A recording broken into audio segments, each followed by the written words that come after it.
Rioters are protesting outside their dormitory over unpaid salaries. Within minutes, it escalates into a violent riot. Looks like it's time to bring in the big guys.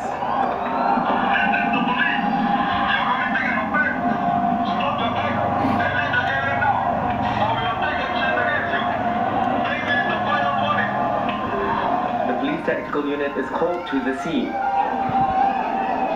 Decked in full protective gear, officers form up, ready to defend themselves against potential attacks.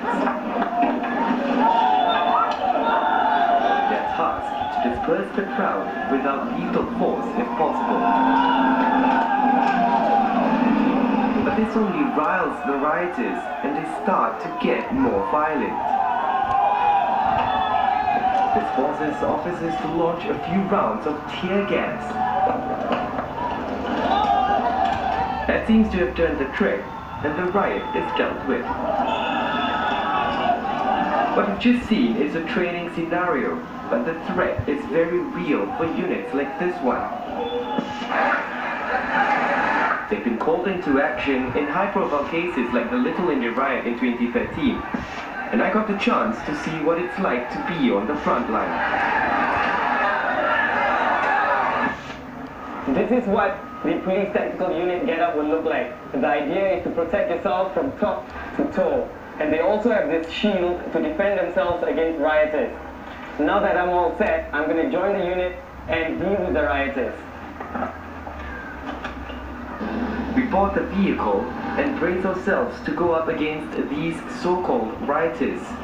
This time, about 30 of them try to breach the unit's line of defense. We're told to hold our ground.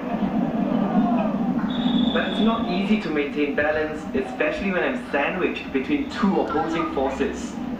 And even if we're able to stand firm, there's the threat of flying objects hurled by the rioters. Thankfully, we have shields to protect us. Riot troops are also equipped with this P4 weapon.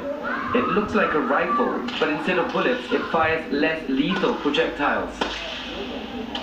Tear gas is another method used to disperse rioters, the effects of which we experienced firsthand. We were exposed to a small dosage of the gas, which left me with a burning sensation on the exposed areas of my skin. Breathing was almost unbearable for me. But it's all in a day's work for these troopers, who police say go through such realistic training scenarios so that they're always ready to act in pressure cooker situations.